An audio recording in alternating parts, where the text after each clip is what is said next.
What do you have? You gotta watch. No. This is Stanton Friedman. I'm a nuclear physicist with a very strong interest in flying saucers. I'm in Kansas City, Missouri on July 24th, 1991. I'm here to do an interview with Gerald Anderson, a very important witness with regard to the recovery of a crashed flying saucer in New Mexico in July 1947. We have just had a visit with a polygraph examiner who says he has seen no evidence of deception. This is after spending several hours with myself and Gerald, mostly with Gerald. A full report will be forthcoming.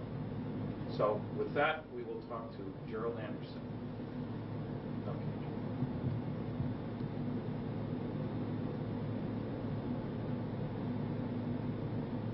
Enough. You state your name, please. My name is Gerald Anderson. Where were you born and when? I was born October 4th, 1941, in Indianapolis, Indiana. Okay, and give me a summary of what happened in 1947 with regard to a crashed flying saucer in New Mexico. Well, we had just moved to Albuquerque, New Mexico on July 4th, 1947. This was approximately the day before we went out on the plains of San Augustine with my Uncle Ted, my cousin Victor, my father, my brother Glenn, and myself. We drove down to the plains of San Augustine, which is west of Socorro, New Mexico, in the Magdalena-Daddle area, and we were down there looking for banded and moss agate, which, according to my Uncle Ted and my cousin Victor, was prevalent in the area. My brother, being an amateur rock hound, and wanted to get some of this, and it was a way of showing us around the area. And they had relatives down in Magdalena that they wanted to introduce us to. And so we had gone down there, and we got down in the Horse Springs area and had driven off onto the plains down an old rutted road for a mile or so, and seemed like a long ways. We parked the car, got out of the car, and walked down the hillside. The semi-forested, I guess you could say. It had pinon trees and scrub oak and stuff like that on it. And we'd walked to, well, not scrub oak, but cedar, and walked down the hillside into an arroyo, a dry wash, and then walked south down the dry wash toward where the agates were supposed to be at. And as we came around a bend in the arroyo that had pinon and cedar trees growing on it, we were able to see farther ahead down the arroyo, and on the next ridge line there was a large silver disc-shaped object was embedded in the side of the ridge line, and there was debris and wreckage and stuff strewn about the area, but mainly this thing was intact. I would estimate its size from an adult perspective to be something like 35 feet in diameter. I've heard other people who were there say they thought it was like 50 feet, but as an adult I would say about 35 feet in diameter, quite large. When we got up to it, there were 4 bodies there, not human. There was 2 of them who were obviously dead. One of them was obviously very badly injured, and one of them that apparently suffered no ill effects, or didn't appear to be injured, and was ambulatory, was mobile. I was just sitting there next to the one that was still alive that appeared to be dead. Were they right next to the vehicle? Right next to it, right under the edge of it. And this craft had apparently come in from the east, bounced off one ridge line, went plowing through this arroyo area, and then crashed into the ridge line and embedded itself. And they were sitting back under the edge. It was kind of tilted up like this, and they were sitting back under the edge here. And I'm assuming that this one creature that was all right had laid this material on the ground, but it looked like unrolled tinfoil that these other 3 creatures were laying on, like it was trying to, like you do a person in shock, you know, put them on a blanket, kind of a thing. And apparently it had some boxes there around it, and had apparently been trying to give first aid or help these other creatures when we first got there. And as we approached the creature, drew back like this, like it was in fear of us, like we were going to hurt it. And it wasn't very long, you know, trying to communicate with it. The adults were. It seemed to calm down and just sat there and kind of looked back and forth, watching them, apparently trying to figure out what was going on. Like, what did it look like a little bit more? These creatures, all of them were about 4 foot tall, 4.5 feet tall. They had very large heads that were shaped larger on the top, and they kind of tapered down. Not to a real sharp point, but just tapered down where they were thin. And they had very large, oval-shaped or almond-shaped, I guess you could say, black eyes they were so shiny they had almost a bluish tint to them when the light reflected off of them. Their skin coloration, I think the best way I could describe that is kind of a bluish tinted milky white. It looked like someone in shock. And the ones that were laying on the ground were really looked more that way, more blue, How about ears, nose, mouth? No, there was no visible ears on the creatures, except like if you was just to cover your ear like this, to where there was just a rise there and then a hole, without your earlobe and the rest of the ear there. How about nose? It was the nose was very small, almost imperceptible, and just like 2 holes straight in, and the lips were just a straight line. It was like a cut, and you couldn't see any visible lips like we have. It was just a slit, and what never color? made a sound. Pardon? What hair color? There was no hair. They were completely bald. And no sounds? I never heard a sound one, not out of any of the creatures, including the one that was... Did you see fingers? Yeah, they had fingers like this. They didn't have a little finger. They just had the thumb, had 3 extra digits, except the center digit was longer, and the other 2 were about the same size. They were very long and slender. They looked very delicate, and I've made the statement before, and I'll make it again. I think they would have made excellent violinists because of the structure of their hands. They were wearing one-piece suits. All of them were dressed exactly the same, and it was sort of a real shiny, silverish gray color. No zippers, buttons? No, I saw no zippers, no buttons. Insignia? No insignias. The only thing that was different, they all had this, but the only thing that was different from the silvery gray suit was that down like the seam like it was a seam on the shoulder, and around the collar it was trimmed in what appeared to be maroon, like cording. Then the suits were continuous with their footgear. You could see right about this area down, it seemed to be less pliable than it was up here, like this was a stiffer area, like it was boots or shoes or something. But they were all dressed exactly the same. Okay, so you and your family are talking back and forth, wondering what was going on. What did your family say? I mean, did they say anything? Yeah, my brother, one of the first remarks I heard made was, that's a goddamn spaceship. There was bodies up there, and I was told not to go up there, which I did. And how old was your brother at the time? He was in his early 20s, I think 20, 21, something like that. He was a lot older than you were. Oh yes, considerably. When we got up there, I kind of meandered off to one side. This thing was cocked up, and I was standing here. The bodies were here, and everybody else was kind of down here, except my cousin Victor was over here playing and looking in this gaping hole on the side of this disc, and it's shaped just like a discus, except for a round dome was up on top, and there was this big gaping gash in here where you could see inside, and it looked like a double hall. How big length? The gash. dome?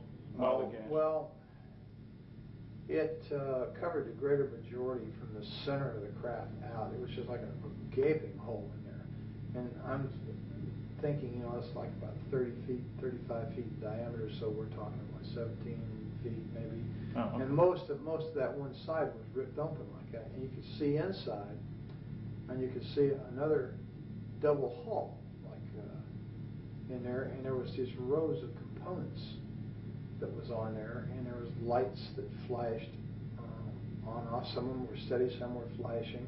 There was a lot of debris and stuff hanging out of the hole. There was evidence that there had apparently been fire. It looked like it had been burnt along the edge there. The gash. Now, this wasn't a gash that could have been caused by the thing coming into the ground. It wasn't at the leading edge of the vehicle. No, this was in the side, like, it almost appeared, it was elliptical. It almost appeared as if something the same shape as the disc we were looking at had hit that same, had hit the disc and left an imprint that pretty closely approximated the outside diameter of the disc itself. And it appeared to be caved inward. Okay. And kind of like, you'd hit it like this and just crumpled and caved in and ripped it open. Okay, so you're there, you take all this and everybody's mystified. What were the circumstances outside? Hot, cold? Very, very hot. Well, to me, being the first time in New Mexico and coming from back east, that dry heat was just like being inside of an oven. It was unbelievable to me. And that was the odd part about this thing. The closer you got to it, the cooler it was. And standing under it in the shade there, next to these creatures' bodies, it was like refrigerated air conditioning. And did you feel air coming out of this thing? Or no, it was just like it was ambient. And I remember reaching up and putting my hand on the side of it, and I think I was afraid it was going to hit my head because there was enough room for me as a small child, I was approximately the same size as these creatures to walk up under there and stand there, but I kind of did like that, put my hand up against this thing. What did it feel like? It was ice cold. It felt like it just came out of a freezer. Was it smooth? Was it rough? It was very smooth. It had a very smooth texture to it. It was obviously made out of metal. It was very solid, and it was very cold, ice cold. And there was a smell in the area. It smelled volatile, acrid, like acetone. And that seemed to be coming out of that gash, that smell. But the closer you got to this thing, the cooler it was. So I kind of remained there, and I guess that while they were over here, my father and my Uncle Ted and my brother, and Uncle Ted was trying to talk to this thing in Spanish, and of course it didn't understand a word he said. And Dad tried to talk to it, and then they tried, sign language, and that didn't work. And I don't know, for some reason, I just I reached down and touched it, this one that was laying next to me. And when I touched it, I realized, I jumped back. It scared me, it startled me, because I suddenly realized that these weren't dolls. I thought they were plastic dolls. And I was still in my mind that these are moving dolls, until I touched it, and I realized, this was a dead thing. I'd seen dead relatives before, and I unfortunately had made the mistake one time of touching a relative that was in a casket, and I just knew this is a dead thing. And it scared me, and I ran around behind my father and my uncle, and this thing was sitting there on the ground, and it kept looking back and forth, and it just had its hands like this in its lap, and it just kept looking back and forth between the three of them, and like it was trying to understand. And all of a sudden it just turned and looked right straight at me, between my Uncle Ted and myself. And this is when it was just like an explosion of things in my head, things I started feeling, just terrible depression and loneliness and fear, and just awful feelings that just suddenly burst into my mind. And I don't know if that meant that it was communicating with me, and I was the only one there I could communicate with because I was a kid. I don't know. I turned and ran, and I ran across the arroyo and up on the area that it had bounced off of during the crash, and was just standing there looking down at this scene, and my family, and off in the distance I could see cattle grazing, I could see a windmill, and I could see dust trails out on the playa, out on the plains out there. And I was there for a little while, and then I came back down, and I guess we were there, Victor was in, when I got back down there, Victor was up in the crack, and Ted yelled at him to get out of there, and Glenn went over and grabbed him by the belt and jerked him off. That's your brother? Yeah. And jerked him off and said, get out of there, you could cause this thing to explode and kill us all, and then of course he went prowling around in there. I was kind of standing off to one side looking. That's why I knew that I could look off these rocks that I was standing on right into this thing. That's why I knew, about the lights and the components and stuff. And then, I heard other people talking. And I turned, and there was a group of people coming up the arroyo from out on the plains from the south. They had come up there, and of course they walked up and was talking. And how many? There was an older man and 5 younger students. Boys, girls? There was 3 boys and 2 girls, and they were all, introducing, talking to my father and my uncle and my brother. And what did the older one look like? The man. leader of this group, Yeah. the man, he was a very tall man, very big man. He was wearing a pith helmet when he first came up, one of those kind of explorer helmets. And he was bald, and I know that because he had taken it off and he had done this, a couple times with a handkerchief and put it back on. He was a balding man, and he had a round face. He was very ruddy complected. He's a big man,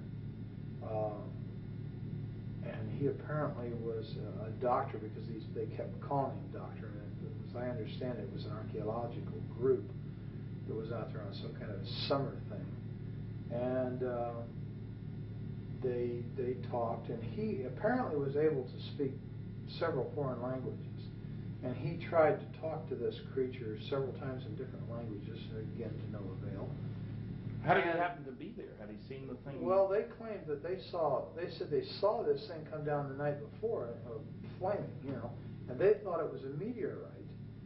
And they had talked about, well, in the morning, we'll go over there and see this, where this meteor came down, because that's what they thought it was.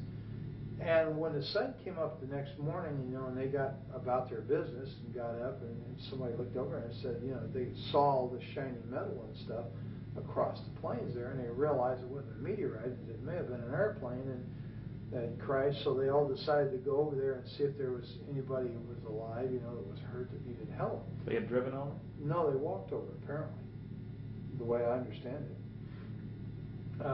And it's quite a ways across that plain, so it had to take a very long time to do this. Or they may have had a vehicle, I don't know. That's an assumption, I think, on my part. They walked. Okay, so they're around with but their they family. came across the plains nonetheless. I'm not sure if they drove or not. I didn't hear any cars. And then somebody else showed up. Yeah, they were down there just 15, maybe 20 minutes tops, and they were picking up things, some of the students, and this Dr. Buskirk, that they called him, this one girl went up and said, "Look, doctor, wouldn't this make a beautiful ring?" And she was holding what looked like a red rod, or a red tube of some kind. It was kind of a silvery red, and he kind of snapped at her, "Put that down, Agnes. You don't know what that is. I think it hurts you. Just don't pick this stuff up." And she kind of said, "Well, yeah, okay, doctor." And then he went back to what he was doing, and she walked away and put it in her pocket. And a lot of them were doing this, sort of picking up things and feeling things. I was picking up things and feeling things. There was all kinds of material, metal, and stuff laying around. Then we all heard it, a sound of a motor coming like a truck. And I went back up the incline there to the ridge line, and I could see out there, and there was a truck coming up. It was an old pickup truck. It was sort of a beige color or a tan colored thing, and it had a whip antenna on it. And it stopped, and this guy got out, and he's wearing brown clothes. He's got boots on, and he's wearing a straw hat, just like the kind Harry Truman always wore. And he had wire-rimmed glasses. He was a big man, and he looked exactly like Harry Truman to me. And I'd seen in the movie-tone news that he was president then. Yeah, I was well aware who Harry Truman was, so everybody was. He was kind of a hero, And this guy looked like him, except bigger.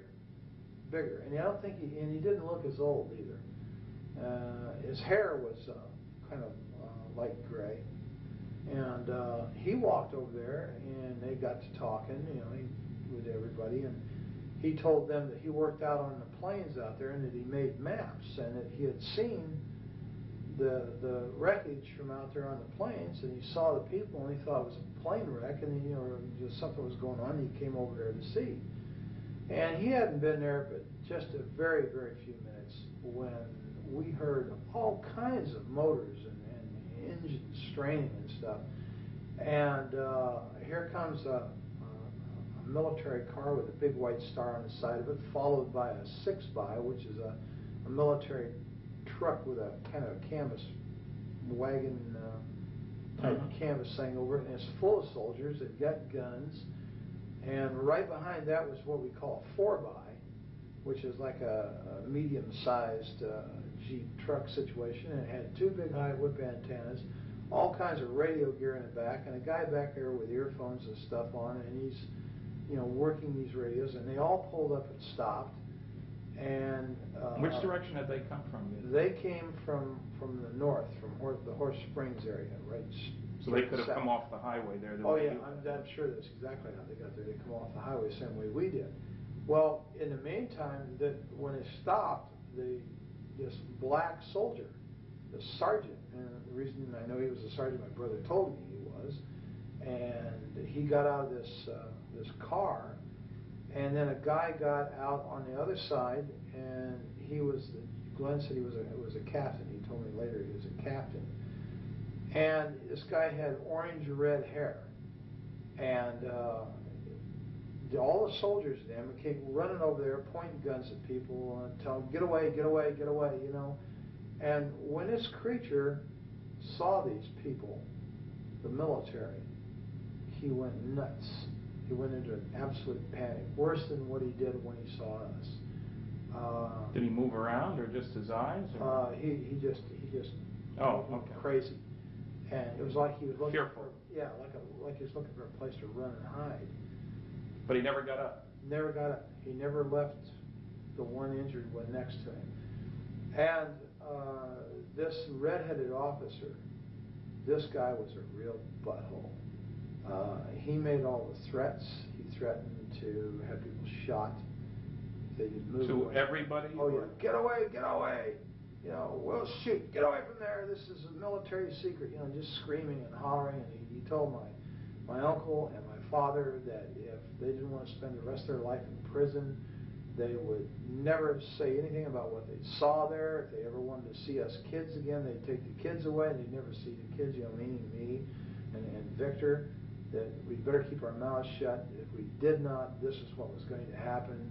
They were threatening people and pushing people. And the students as well? And Dr. Oh yeah, Busker. they were hustling everybody. And one of the soldiers pushed my uncle. He had a rifle, I guess, and he shoved him back like that. Well, that was something you don't do to my Uncle Ted. Ted had a violent temper, and he grabbed the rifle and reached over top and smacked this guy and dropped him right there. Ted had dropped, if I had dropped the hat, this guy's a cowboy. He'll hit you in a minute. And of course, when he did that, there was bolts opened, and I guess cocking, you know, they were cocking their rifles. They were pointing guns at people, and everybody, Busker and Glenn and Dad, grabbed him, you know, pulled him back and got him away. Don't, man, they're going to shoot. Don't do that, you know, trying to stop this. And I think we came very close to having someone shot. Then they really started threatening, you know, and they interviewed. Well, did the redhead do all the talking pretty much too? Pretty much, except once in a while the sergeant would chime in and make statements like that to other people in response to the redhead. But mainly it was the redheaded. Was there a name tag? Yes, there was, and his name was Armstrong. And I'm not sure if I know that from having read it or know that from remembering it and now being able to read it in my memory, or if someone said that to me. But his name was Armstrong. It was right here on his uniform. Now, they chased you guys away pretty quick. Yeah, they did. And they herded us up like cattle, and they moved us up the Arroyo back in the direction we'd come from, over the protest of this Dr. Busker, who said, no, we've got to go the other way. We came from over there. I don't care where you came from. Get your ass up the Arroyo. And they ran us up the Arroyo. And so you get to your car then? Right. Now, they take us up the Arroyo, and just below the hill that we came down, they broke us off and moved us up the hill. Now, this whole time, no one has ever frisked us down. No one has ever checked our pockets to see if we picked up any of this material. And this girl, Agnes, still has that stuff in her pocket, and some of the other students had stuff. To my knowledge, up to that point, they had not been searched. Whether they did so afterward, I don't know. They never searched us ever. They run us back up the hill, and when we got to where the car was parked, where Dad had parked the car up there, there's a Jeep with a guy sitting in the back, and there's a mounted machine gun in the back of this Jeep, and all these soldiers. The Jeep pulls out. We're told to get in the car. We follow the Jeep, and the soldiers go with us all the way back out to the highway. And when we get back out to the highway, they set us right there. They wouldn't let us out of the car. They wouldn't let us move forward. I don't know whether they were making a decision or what. When we got out to the highway, this place was absolutely full of military personnel, military equipment. There was airplanes sitting out there that they had landed on the highway. Did you see any airplanes when you were back at the site? Yeah, there was airplanes in the sky, but nobody thought much about it. You know, I didn't think anything about it. I was used to airplanes being in the sky, having, you know, been raised in Indianapolis, Indiana, the home of the Nordum bomb site. You know, the sky was always full of military aircraft. I never thought nothing about it. And when we get back onto the highway, there's observation aircraft, you know, high-winged aircraft, and there's one, what I know now to be a C-47 sitting there, and how we didn't hear that land's beyond me. And how he landed, well, of course, I guess you could land if you're a good pilot out there, because there was no telephone poles or anything.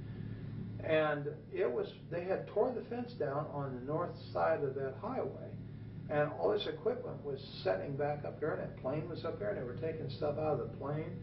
There was military ambulances, and there was trucks with wreckers, cranes on them, and there was tankers, like maybe had fuel or water in them. There was just, everywhere you looked, there was military. And a major recovery operation. Yeah, it looked like an invasion force. It really did. And they were all wearing these light khaki uniforms. They didn't look like, you know, olive drabs. They were light khaki, and they all had the same patch over there, that kind of blue funny patch with the circles on it was on their shoulder. And Did you have any clue as to where they came from? Did your brother or your uncle? No, I don't know where they came from. I don't think anybody ever ascertained that.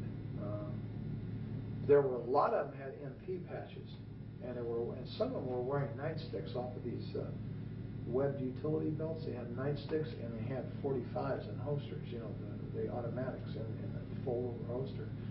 And these were the people who were given most of the orders. They had the road barricaded off out there, and we sat there for a very long time, and, you know, we were getting thirsty and everything, and we asked, you know, if we could go back to Horse Springs and get some water. Oh, no, you can't go through there. And right after that, they said, no, you just turn around and you head out of here now, and you go to Socorro, and this is a redhead again, you keep your mouth shut, you just keep going, and don't look back. Well, so we drove away, you know, and Dad and I said, hell, we'll go to Magdalena, we'll get water in Magdalena, you know, because that's where John Trujillo lived, their relative of Ted. And so as we drove away, I was looking out the back window, and I could see Dr. Buskirk and these kids, and that guy that got out of the pickup was standing there, and this Dr. Buskirk was doing just like this in this redheaded officer's face, and he kept pointing back behind him. And I guess that meant, you know, we got to go back that way, and he was fed up with this guy or something, and he was shaking his finger in his face while they were yelling at each other. And that's pretty much the last I saw of the whole situation. I don't know what happened after that, because we just kept going. Did you get home before dark? Oh, yeah, it was before dark. Of course, it was in the summertime, so it didn't get dark until way late. And we stopped in Magdalena very briefly, and then just kept going. And the adults were really funny. You know, they were really scared. And I had very rarely, you know, well, of course I didn't know him that well, but over the years I knew that Ted was not much of a disciplinarian. He really didn't discipline the kids that much. But he really knocked the fire out of little Victor. Victor wanted to talk about what we just saw. I just saw him. Ted kept telling him, shut it, don't talk about it. Nobody's talking about this. Finally, he just turned around and knocked the living hell out of Victor for shooting his mouth off. Did Ted work at Sandia then? Yes, he did. He did something out there in the technical area. I don't know. Had a clearance? Yes. And later your dad worked out at Sandia? Yes, he did. Security. And he worked there for years. Until he retired. Until he retired. And Dad had some very high clearances. Okay. When we got home, Mom was over at Uncle Ted's house, and Mom perceived instantly that something was wrong. So what's wrong, Glenn? He's like that. And then they decided they'd tell him. Well, when they did, then of course Isabel, oh my God, you saw demons, you saw the devil, because Isabel was Ted's wife? Ted's wife, is a devoutly religious Catholic person who thinks anything that isn't a vision of, say, the Virgin Mary or of Jesus is quote-unquote demons, and that's what we saw. And of course Ted, oh God, he just put her off. And we really never talked about it much in the family because of the reaction it got. And my dad was really afraid, and so was Ted. And Glenn especially, because Glenn made the statement about when he first saw the military, he told my father, he said, and Ted and everybody there, don't let them some bitches know I'm a Marine. Don't let them know. And of course nobody did, and he was in civilian clothes, so he had a pair of blue jeans on, and it was in civilian clothes, so he didn't look like military, or I'm sure his ass had been in real trouble. And they never checked. They just assumed, I guess, that we were. Did they ask your names? Oh yeah, they took our names.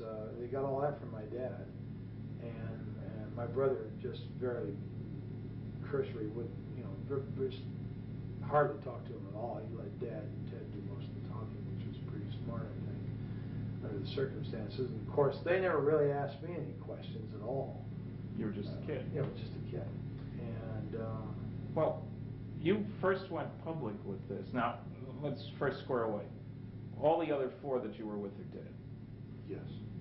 It's been some time. Yeah, my brother died of a heart attack in Mexico City. My dad died of a heart attack in '78. And Ted and Victor were killed in an automobile accident in the mid-'60s, and I assume it was '65.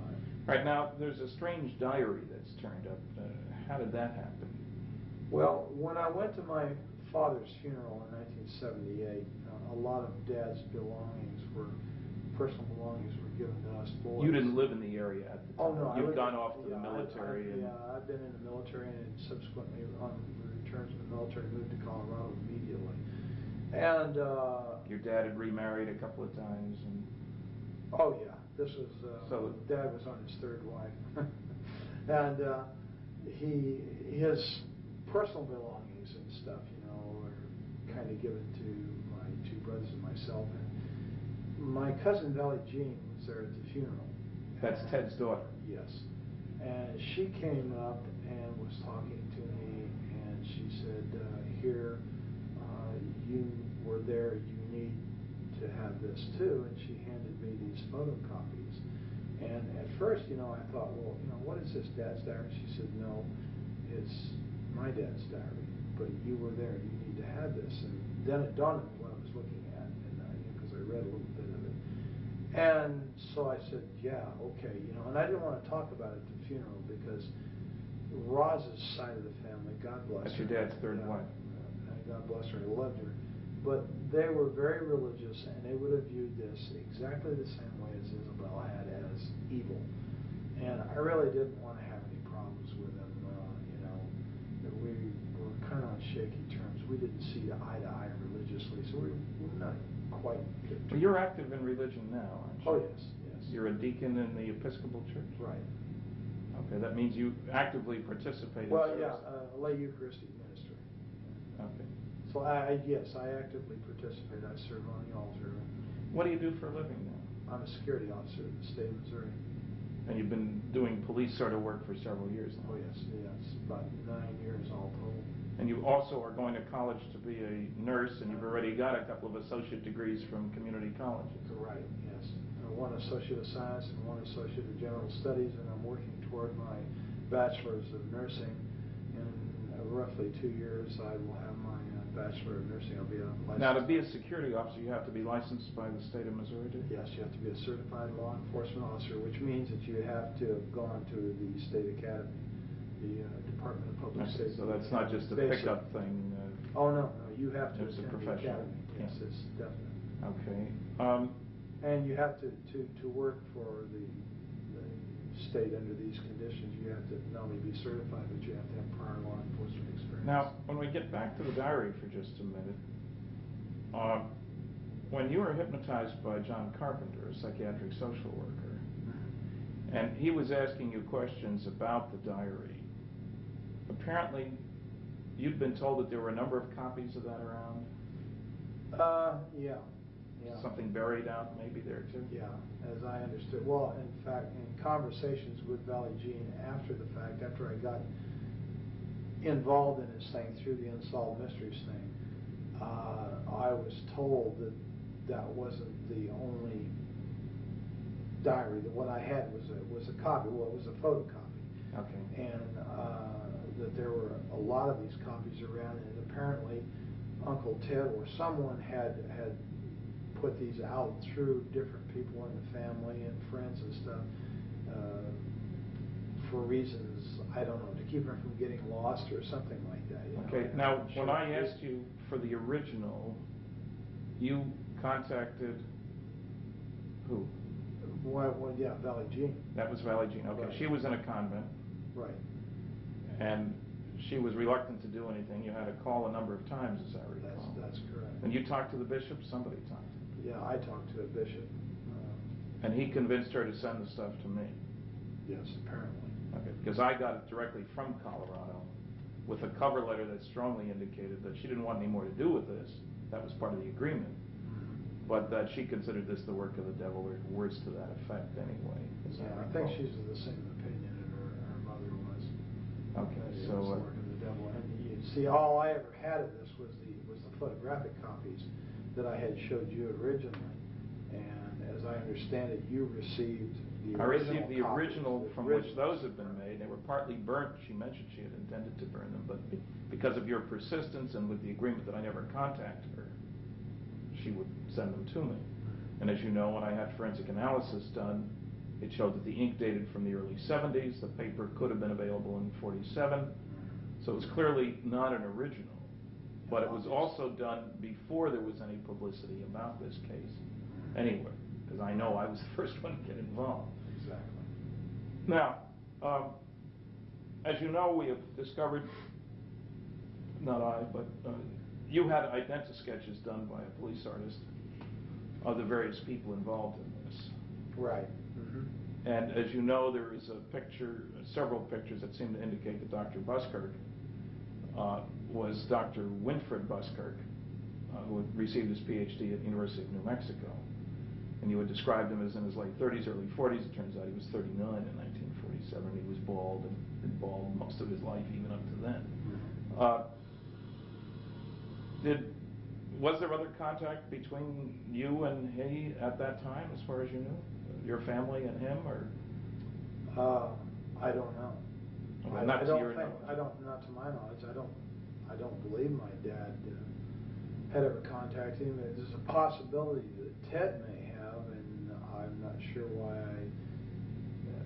I think Valley Jean had alluded to the fact that Ted had been in contact with him, and that they had corresponded and this kind of thing. But as far as any personal knowledge of it, no. Okay, now you didn't tell your story really until the Unsolved Mysteries program was rerun in January of 1990? That's right. That's when you contacted them, got my address, wrote me, wrote Kevin Randall, and we're a little upset that the program wasn't quite accurate. Well, yeah, that was the whole thing. It started off as a fluke to begin with, because everything that I saw didn't jive with what I had seen personally. Yeah. And I guess I was kind of miffed, here all these years. I had been primarily forced, by not only by others, but by, my own sense of survival to keep my mouth shut. And wow, here it is, it's on TV. Hey, got it wrong. And so, I just impulsively called the number and told the lady, wait a minute, that whole thing was wrong. Well, how do you know that, sir? And I said, well, because I was there, that's why. And boy, that apparently pulled somebody's string. Yeah, and the key thing that was wrong, of course, there were a few mistakes in an otherwise excellent program, was that they had that, the Barney Barnett, the civil engineer story, over near Corona, and you knew that it was over in the plains. Right. Right. There's a lot more. Well, yeah, and then the fact that the thing looked like a tin flat hat or a tin top hat, and it didn't. It was disc shape, and Barney Barnett or whoever the guy in the truck was did not drive right up to it on a road. It wasn't parked conveniently next to a thoroughfare, you know. Right. And it was just things like that. And I don't know. I just, for some reason, I thought, well, you know, geez, look. It's already public. Yeah, the story's out, and let's get it right, you know. Of course, I don't think I realized at the time, you know, how involved this was going to be, but what kind of response? You live and learn.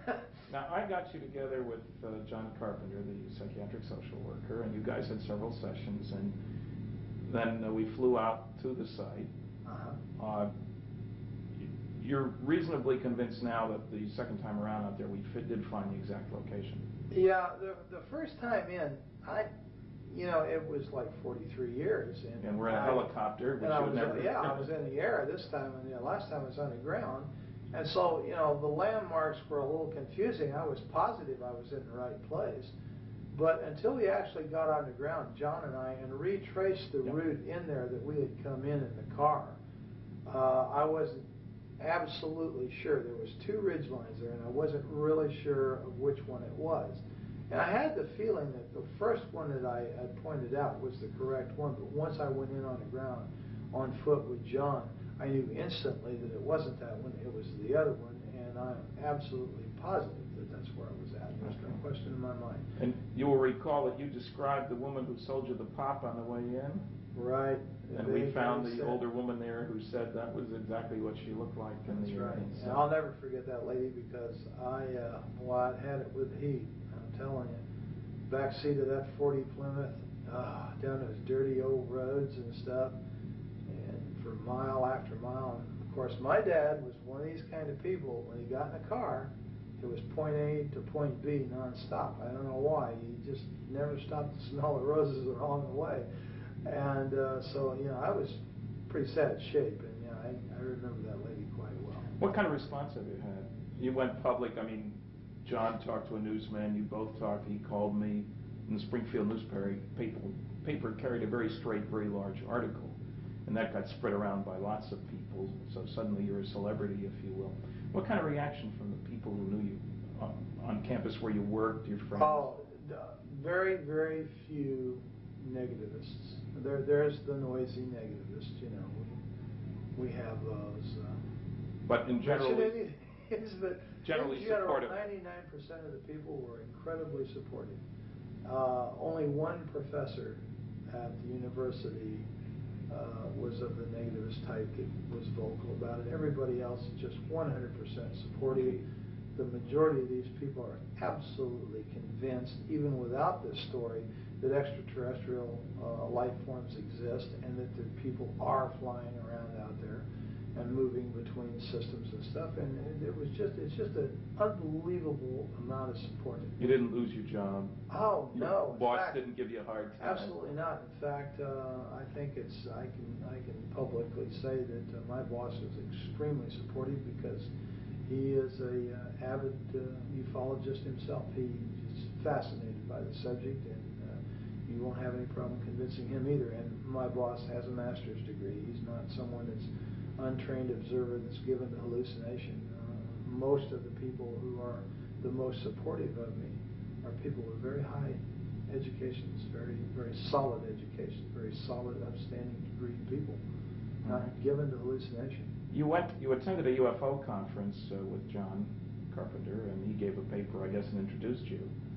Sure did. And you've got a response from that audience, too. Yeah, 100% supportive. I was really quite relieved and made very, very welcome. And, well, you've been interviewed by a number of other people. Linda Howe, working on a documentary and so forth, seems to have bought the story. Now, how much contact did you have with Kevin Randall? A very brief telephone call. I came home from work one day, and there was a message on my answering machine, and as you well know, I have a tendency to be hard to get a hold of. Yes. And he'd left his number, and of course I had his address and yours, and I had sent cards to both of you and something to the effect, if you want to know what really happened out there, call me. Yeah. And he had called and I wasn't there, and he had left his number, so I returned his call. Now, I talked to him very briefly, primarily because I didn't like the man's attitude. I don't feel comfortable with people who call other people liars and charlatans and phonies and say that they rig their research to make it come out the way they want. And when someone starts telling me this kind of thing, then the first thing I want to do is I want to get away from them. And this is exactly what I did. Now, I understand that this man claims that I talked to him for 2 hours and that he has a 2-hour tape of one contradiction after another of me, and that's not quite true. Okay, there's been no other contact with him? No other contact. I won't give the man the time of day. And has any other investigator, any of the noisy negativists approached you directly? No, none at all. The only other investigator is you yourself, or Don Berliner, and Bob Bigelow, and John Carpenter. Okay. And of course, you're quite familiar with our involvement. And you agree that on that first trip to the plains, it was you, I, Bob Bigelow, and a pilot in the helicopter?